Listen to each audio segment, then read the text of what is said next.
Without further ado, I'm going to introduce our speaker tonight, Rob Liddell, and he is our Director of Career Planning. Rob? Yes, ma'am. Thank you so much, Cynthia. It's a privilege to be here with you tonight for the Parent Connection webinar. I'm excited about this topic and this opportunity to speak with Luann and the other parents that are able to join us on the recording. But we really wanted to appreciate the opportunity and the investment of your time and your interest in our topic.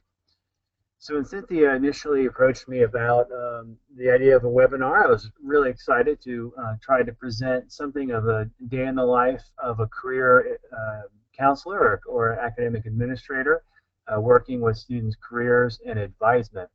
And so I thought that would potentially be most helpful would be a discussion about big dreams, because I think all of us would attest to the fact that as parents, we do have big dreams for our children, and oftentimes they do involve a significant outlay of resources and of energy and of heart. And so I wanted to really provide some of my best thinking on this topic, again, exposing the truth about big dreams. So as we get started, we'll go ahead and move onward, and hopefully the technology will cooperate with us.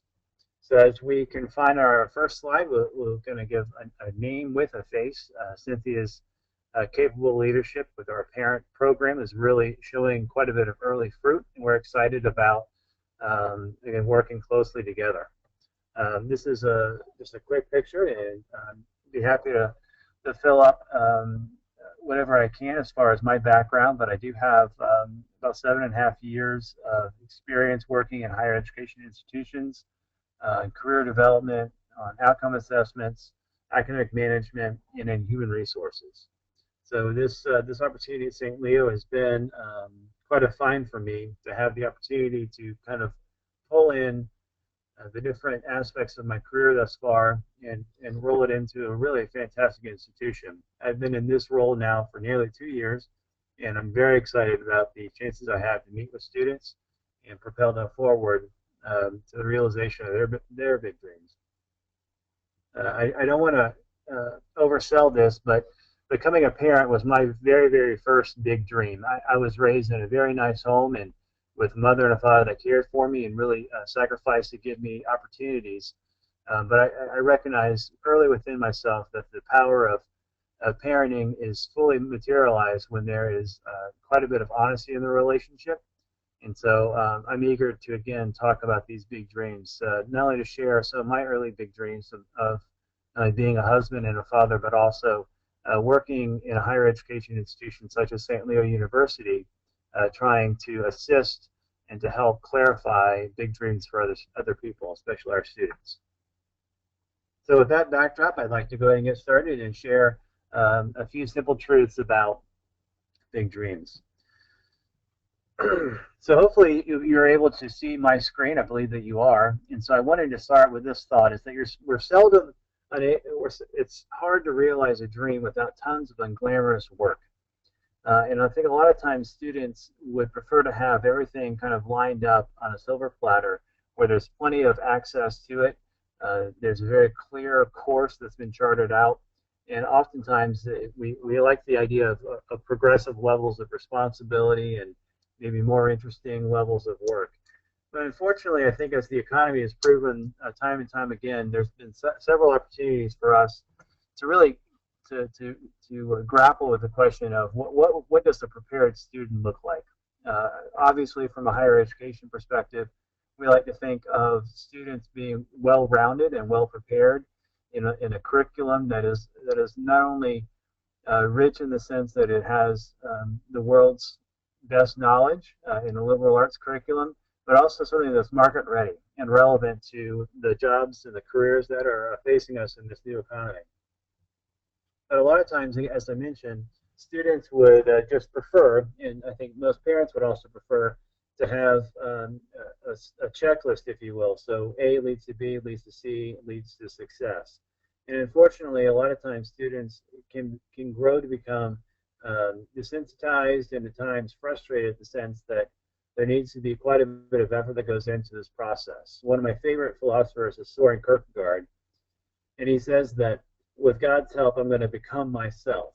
And so a lot of this effort, this internal processing, really can take the form of unglamorous work. It involves making an adequate budget of time and resources so that the work can get accomplished. And so we kind of frame that conversation in two ways. One is within the context of self-discipline. The other is within the context of time management.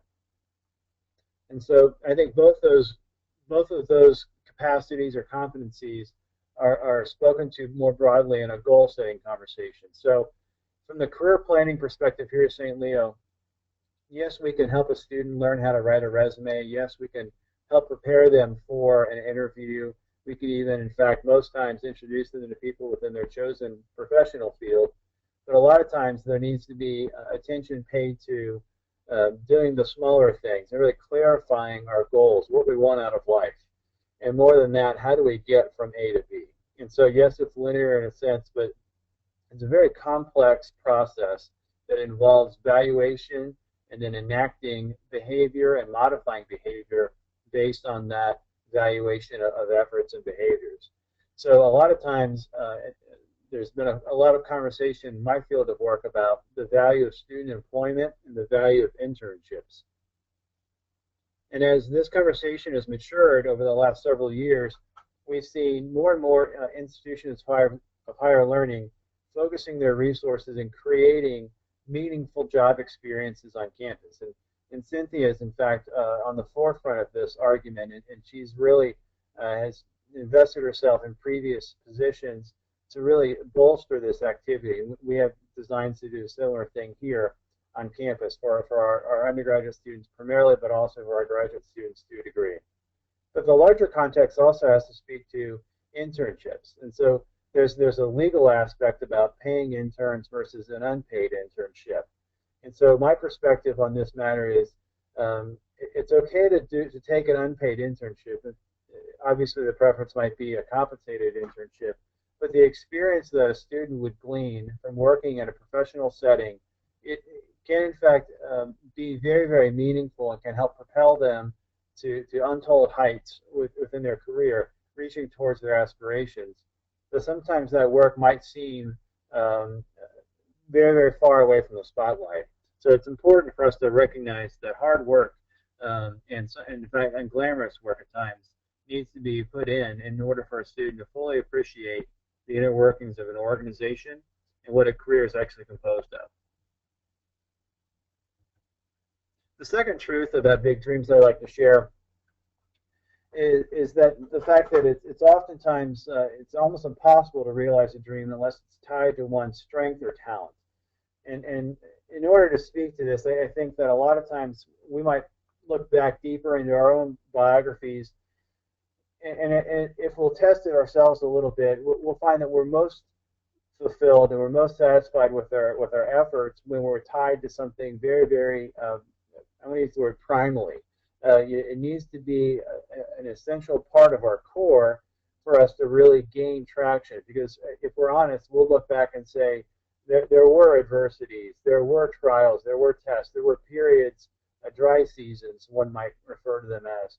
There have been times in our careers, been times in our lives in which if it was not but for the dedication and the focus and the passion we have for a thing or a service or a piece of work, that we would have given up. And so sometimes talent and strength is the great variable that helps us persist in the face of adversity.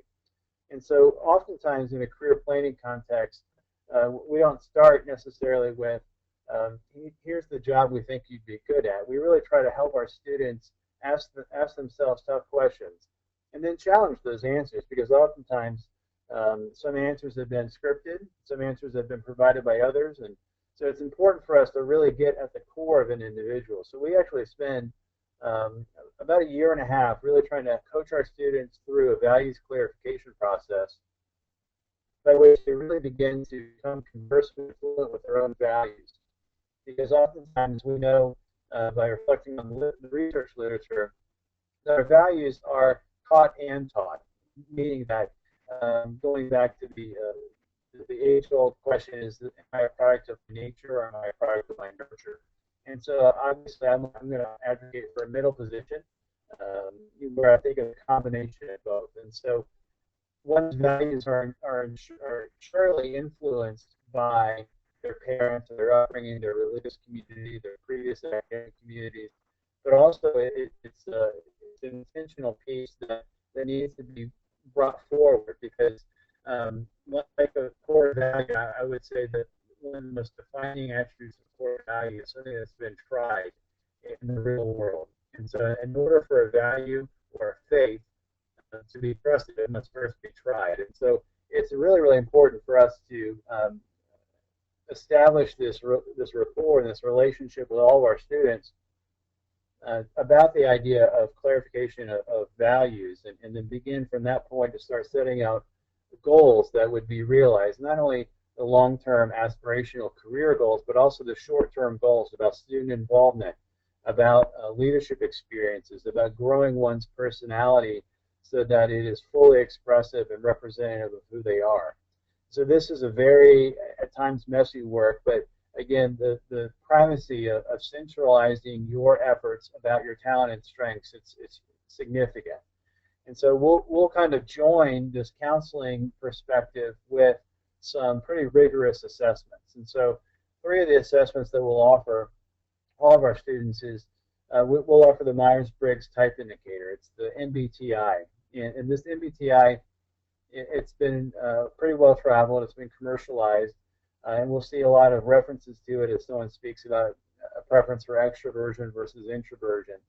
And so as we move out into this, in fact, we were speaking earlier with a class today even, that we brought up the idea that an extrovert is not the only way forward and the introvert is not at a significant disadvantage. However, it's important to live and to work in concert with what our preferences suggest they are, but then also be aware of potentially a blind spot or some area that might be underdeveloped or maybe under realized. And so by taking on the MBTI and a series of other assessments, I think we stand a better chance of trying to tailor a program of study and even an extracurricular program of study that might help our students, again, take that bold step forward towards their dreams.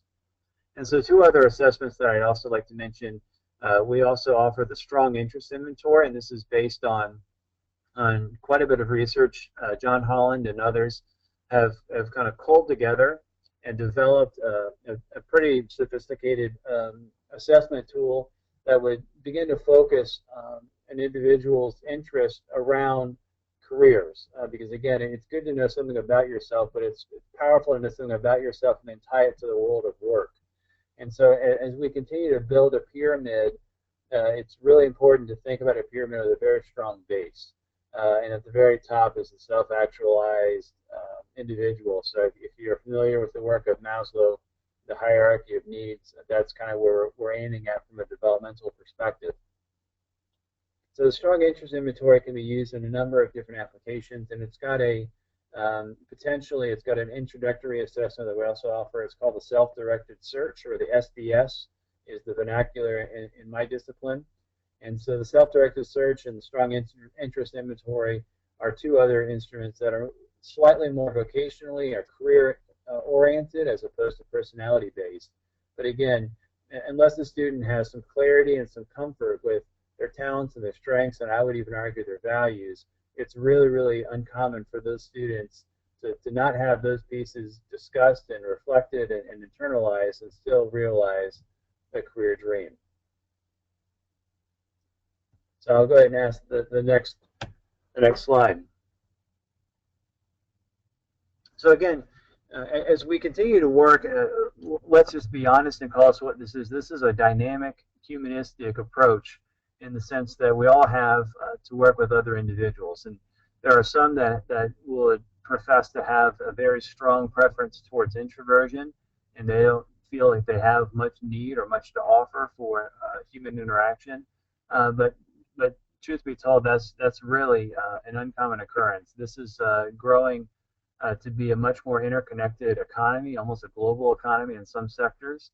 And so it's important for us to understand how best to work with other people. And so yes, that does kind of point back to the conversation recently raised about working with other people with different preferences, where a strength area should be uh, employed, but an area that's slightly less strong should still be recognized, and then, of course, resourced sufficiently so it would not be a disadvantage for a student. And so learning how to compromise and how to adapt to changing environments, that's an essential skill that would be necessary in order to really realize a big dream or an ambition. So we try to do this a number of ways. The career planning office here at St. Leo University is well within the auspices of the Student Services Division. And so in other campuses and other institutions that do it well, they usually tie this function with the academic affairs or maybe even undergraduate studies program. And so while that's a very workable setup and situation, here at the St. Leo, again, we really see quite a bit of value in tying student development just holistically within our student services division and career development and career readiness opportunities and availability. I think that is surely a piece of personality that would most parents would like to see developed in their student. And so we really push hard to drive leadership opportunities deep into the university. So it's not just the same 10 or 15 seniors that are in charge of all the committees and are visible with all of our senior faculty and administration. We really try to attract freshmen, sophomores, juniors, and seniors, graduate students, and non-traditional students to really speak to what the student experience ought to be here, what it is and what it can be. And so oftentimes this is a give and take. This is always a negotiation where what is an optimal environment for some might be a completely dissatisfying environment for others. And so the idea of having a rigorous and sometimes a heated conversation or dialogue about what can happen and what needs to happen, I think that's again an important competency that we're trying to develop here at St. Leo.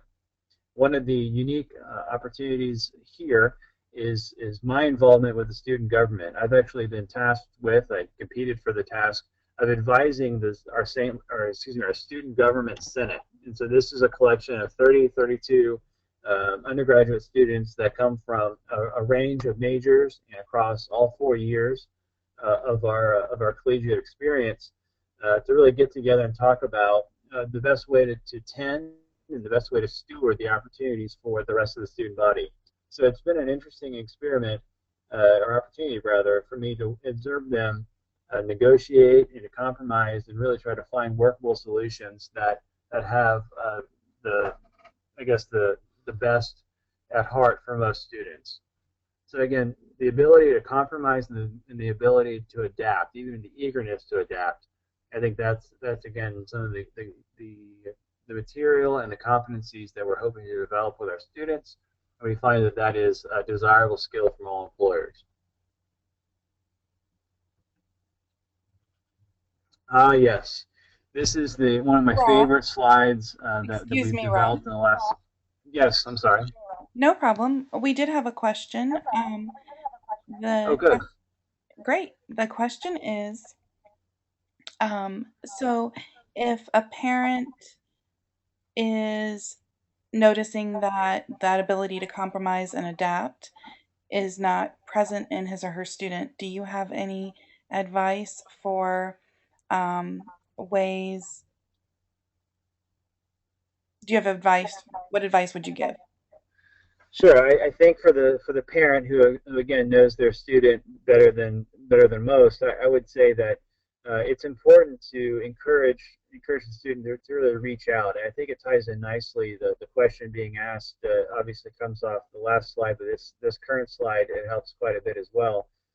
Uh, I would really encourage students to seek out a voice of experience. And so I think the more opportunity we have for students who come in rather decided, so that they know that they want to be a business major and they have aspirations of working in a marketing firm, for instance. I think that's a great ambition to start from. But what if Plan A doesn't work out? I think there needs to be enough capacity to deal with Plan B and Plan C, because sometimes the hardest person to negotiate with is ourselves. And so I think by having quite a bit of maturity and a willingness to connect with diverse perspectives and different sets of experiences. I think that that in itself can be a very rewarding and, in fact, an illuminating experience. I've had a couple of conversations with students recently where they came in and they asked me to basically rubber stamp their plan, and I said, okay, well, let me hear the plan.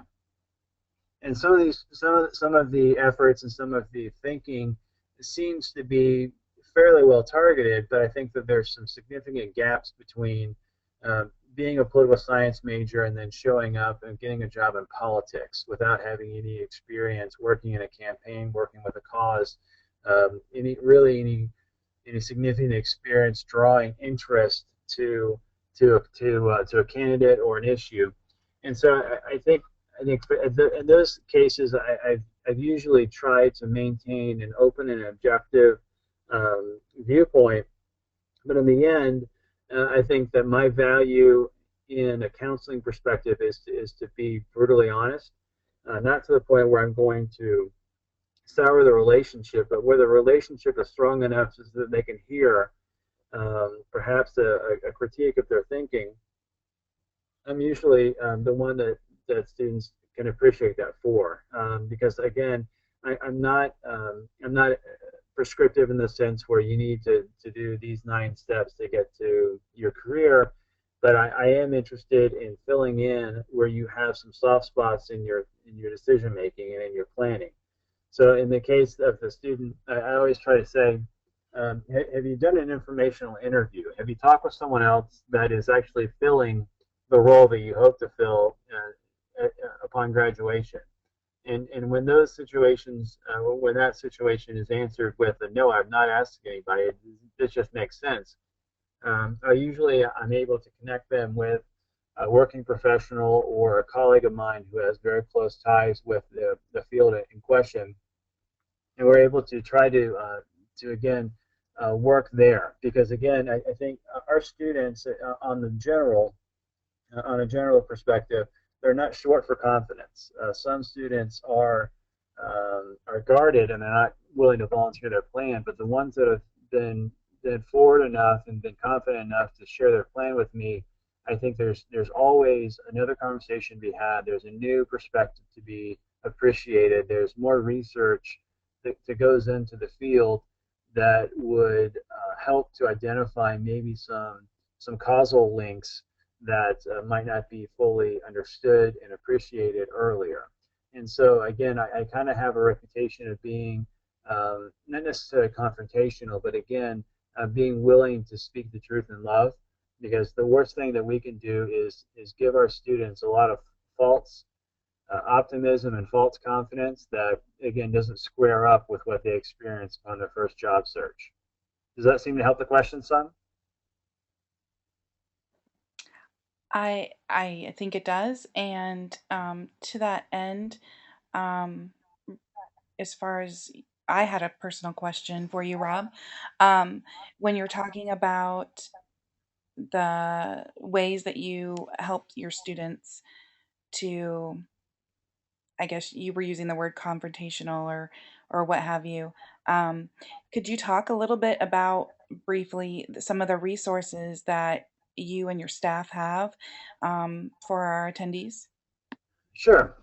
We've actually partnered with what I'm going to refer to as the premier college readiness organization in the world, and it's the National Association of Colleges and Employers.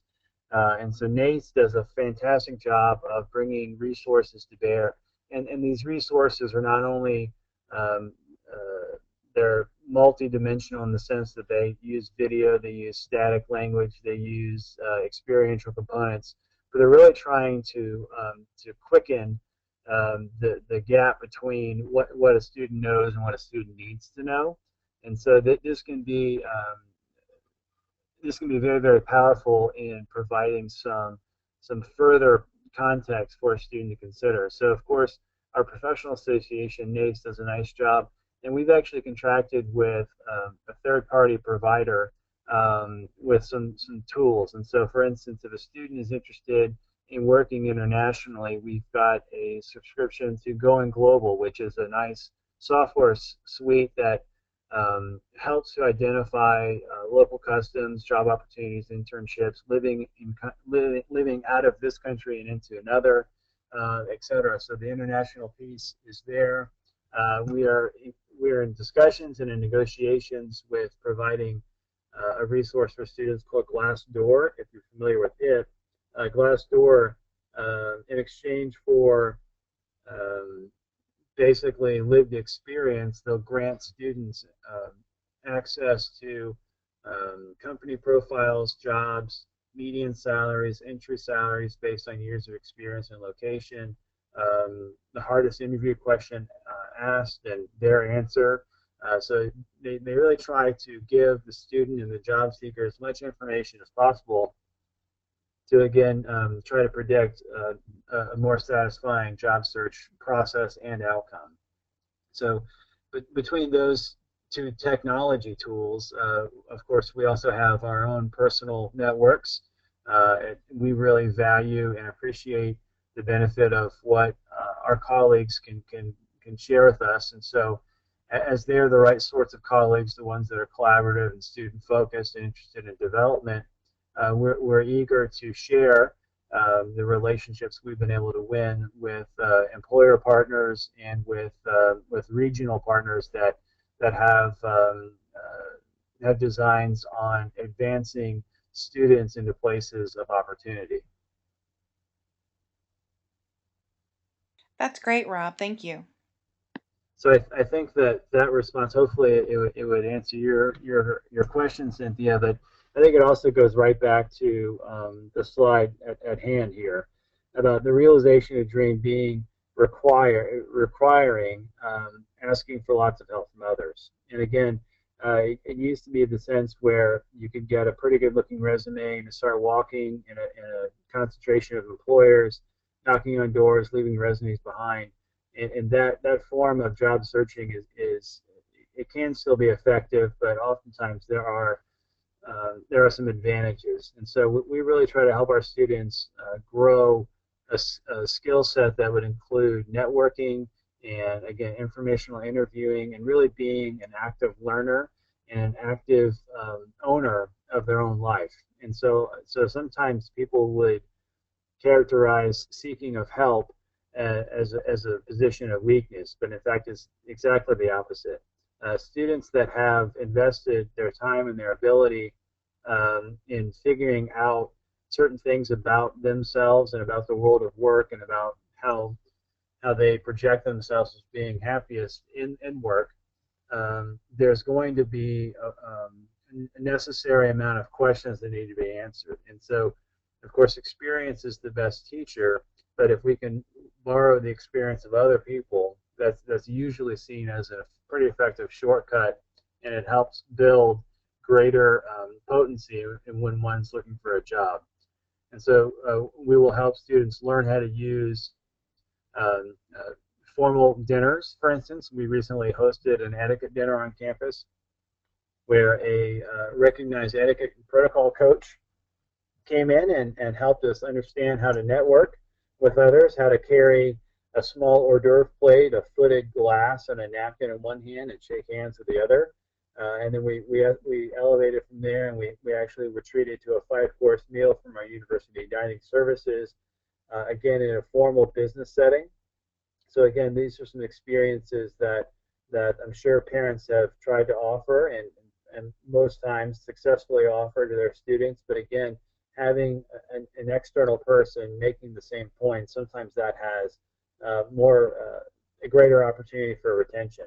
I know with my kids, if I were to say something and then my wife were to say something, they're oftentimes going to hear my wife a lot more than they're going to hear me. And I think that's due partly my presentation, but at the same time, I think having some contextualized experience from a recognized professional that can help out in moving students from the theoretical to the practical. So we'll offer students etiquette dinners. We'll offer students opportunities to network face to face. We'll also help them develop LinkedIn profiles. We'll actually encourage them to use some of their social networking tools appropriately and strategically to assist them in their job search process. So even this week, actually last Thursday, Friday, I was helping a student transition from a military career, and then this individual has 18 years experience, and then decided to come back and get a bachelor's degree here at St. Leo, and then now they're trying to transition into a quote unquote civilian job. And so we've been kind of looking at his materials, and so Kevin and I, we've been able to meet a few times and have some pretty good conversation about the way LinkedIn can help and the way that LinkedIn alone can really be a distraction as well. So it's important to stay balanced between online networking and also real life networking. And so I've encouraged Kevin to not only help me by partnering through social media, but also attending industry specific hospitality nights and networking nights that would help him begin to access some of these employers. So again, in career planning, a lot of the times we're not only able to help specifically, but we're also able to connect others with professionals and with others that would be better positioned to give a real feedback on a resume or an interview presentation, or actually job prospecting as well. And so we've been speaking about social media for a second or two. Again, dreams are seldom realized when we're preoccupied with tweeting about it. So it's one thing to start getting clear on values and start getting a better sense about how to convert an idea into an action item. And so this is a quick slide and maybe a conversation starter. A lot of times students are very happy to get engaged at a distance with an idea or with a concept. And so sometimes they'll capture their best thinking through a tweet or through a Facebook status update.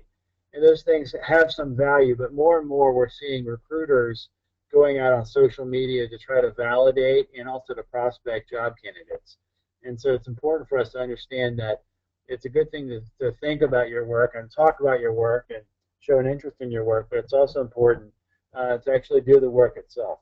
And so I'm reading 3 or 4 books now about youth culture and college student culture, and a lot of it speaks to the attractiveness of social media recognition as almost the corner of the realm. So if you can be tagged in a Twitter feed, or if you be tagged in a photo that's been posted on Facebook, oftentimes that's seen as some significant recognition amongst this generation. So it's important for us to start thinking about ways in which we can enact and ways in which we can operationalize some of our social connections. And so this is why we talk about the appropriate and strategic use of social media. This next slide again kind of points back to the first about some of the unglamorous work, but it also speaks to just the sheer dedication. And so oftentimes we'll hear stories about Olympic athletes that have trained, that have been up at 4 or 5 in the morning and trained for years in the swimming pool or on the ski slope or what have you, just so they can compete at this elite level. And we'll also hear about Michael Jordan, who was cut from an earlier basketball team, and only drove him to work so much harder to become the sport's greatest athlete. And so there's a lot of conversation about putting in your time and really considering the cost. And the Bible has a specific teaching on that about counting the cost before we set out. And so a lot of times students are tempted to put in some good work, some really good work, but then once they don't see an immediate payout, sometimes they grow frustrated and dissatisfied. So it's important to understand and kind of share that message as a parent. Several of you might have actually had your student back in your home during spring break. Some didn't have that opportunity, but will over the summer. So it's important for you to join us and for us to join you in that very simple admonition that anything worth having is worth working for. And so again, it could take a number of months of focused determination to really begin to start seeing some fruit. I had an appointment this morning with a young lady named Katie, and Katie was mentioning that she had had just a um, recent series of experiences that enabled her to actually interview for a job this morning by telephone, and is having some help getting her resume presented to a Disney executive. And so she was a little bit more than excited, but she realized that the work that she's put into her academic schedule, but also into her social life as an officer in her sorority, and also in some of the other student organizations she's been a part of. She's now seeing some of the fruit from that invested labor, and so that's just proof positive that this big truth about big dreams really is true. That unless and until you put a lot of hours of dedicated focus energy into something, you're really not entitled to any success. So it sounds like a very harsh reality to a lot of students. I don't personally, I don't like the statement either. Much rather have an instant gratification. I've done this and I've done this, and so therefore I deserve that. But unfortunately, that's in fact not the case. And so oftentimes we need to be consistently about the practice of being our best selves in order for us to have a realized dream in this sense. The next piece I'd like to mention about our big dreams is that oftentimes they grow to take on um, really enormous scale. And so it's easy for an education major to come in and say, well, my mom or my dad have been a teacher in the local middle school, high school, and they've really kind of passed that on to me, that desire. But it's really important for students to see that the dreams are not bounded to one's personal envisionment or their identification thereof. And so it's really important for students to realize that the dreams are oftentimes take on something much bigger than oneself. And so again, I think this goes back to speak to our earlier conversation about values clarification. As I find students that have a greater sense of their personal values and what they hope to achieve and acquire, sometimes those students enjoy and have more uh, productive work with us in career planning. So I think that makes some intuitive sense, doesn't it? That the students that have a better sense of their values oftentimes are better able to steer their own ship a little bit more productively and effectively. So again, it's an interesting Rob, model, I think, to think. Yes, just a second. It seems like your voice is going a little robotic. Um, so I just wanted you to I tried to stick a robot in here, and I didn't want to. Yeah, I'm you sorry. did. I think there might be a connection issue. So if you could go back slightly, because I was hard to hear when you were talking about the values and how the students who are more solid with their values tend to do better. So if you could kind of repeat that part because it Sure, I'll try it, and hopefully that we won't have any more audio issues to resolve. yeah, As I was you sound saying, good now. okay, as I was saying, oftentimes students that have a clearer sense of their own personal values, they'll have an easier time, not an easy time, but an easier time with their career planning processes. And I think the simple fact it bears true that again, as we begin to try to build a life, it's really important to know what kind of ingredients are going into the recipe, to borrow a metaphor. So as we move on, I think it's important to begin to realize that the education major, while yes, they probably have had some excellent role models working in education, there's also the importance of actually caring for their pupils, caring for students that they would have charge over. So it not only speaks to academic preparation, but also the socialization process that our schools afford our students. So again, there's really a tangible opportunity to impact the next generation, and that would be something much bigger and much broader than just an individual working a job.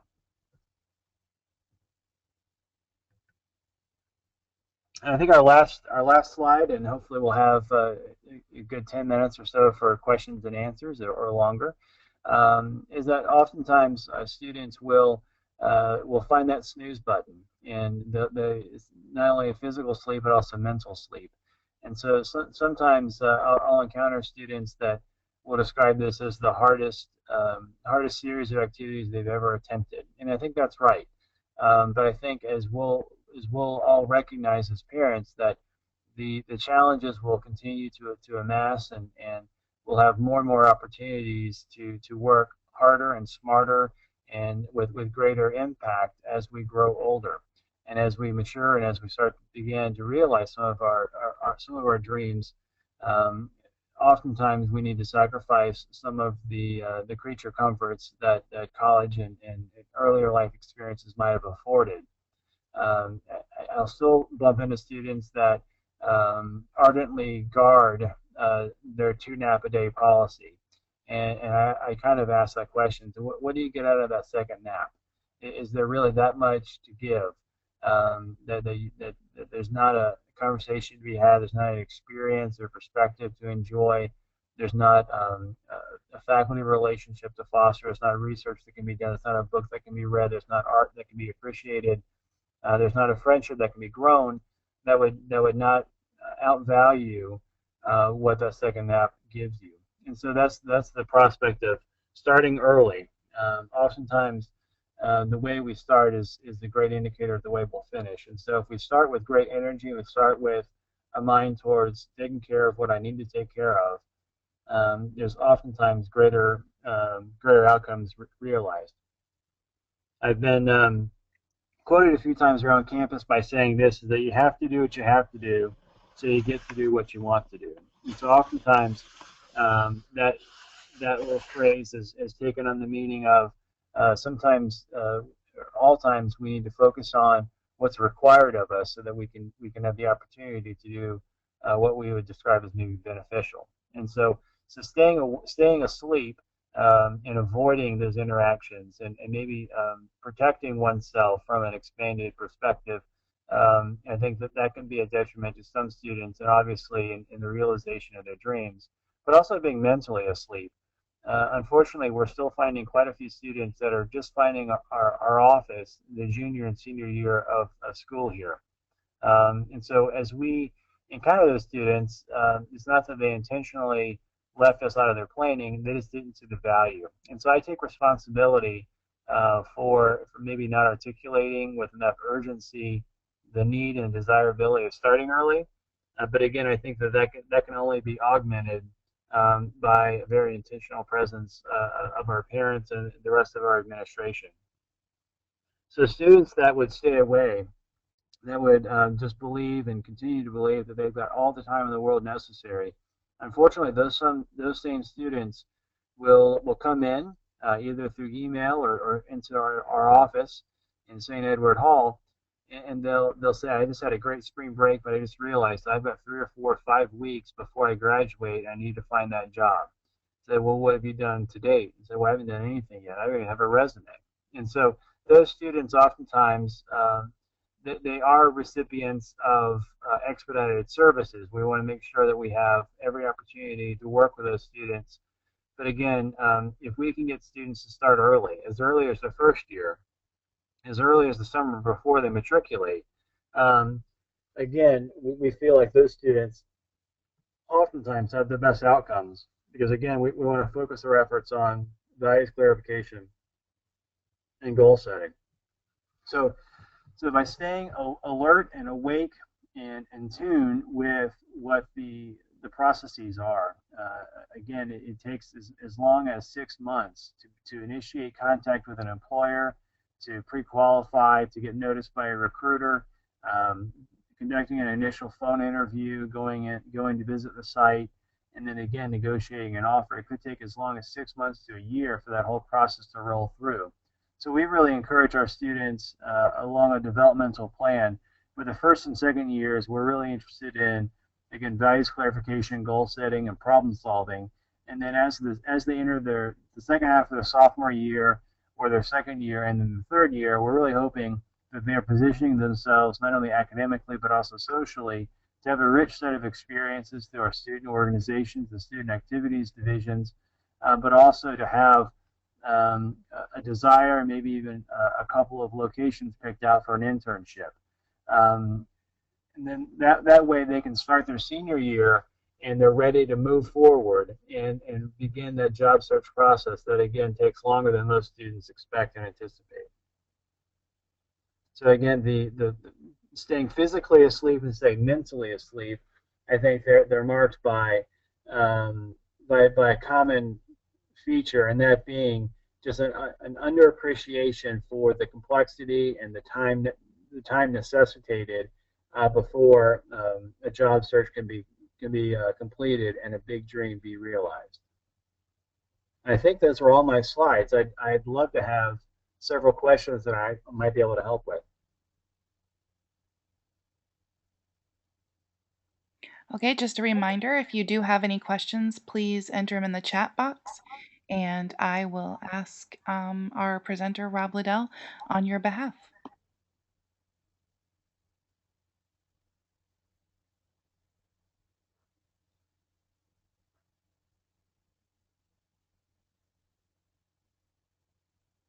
So, Rob, you say you talked a little bit about the 6 months to a year before or for the process.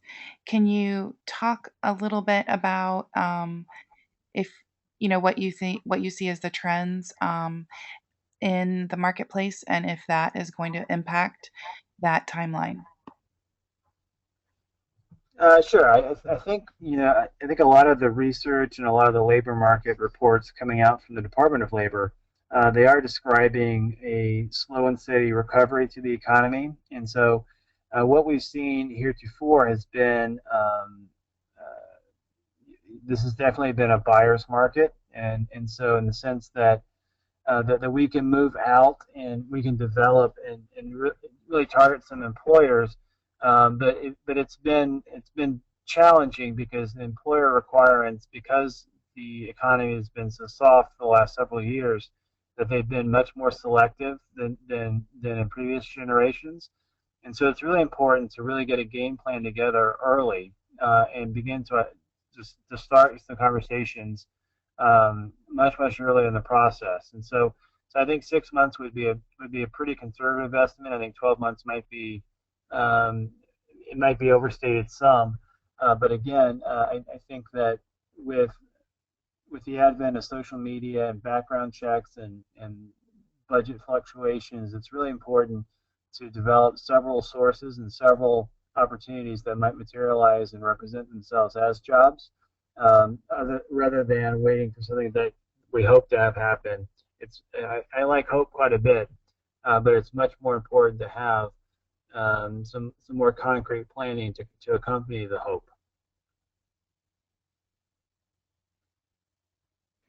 Okay, great. Thank you. And okay, I'm reading. All right. So if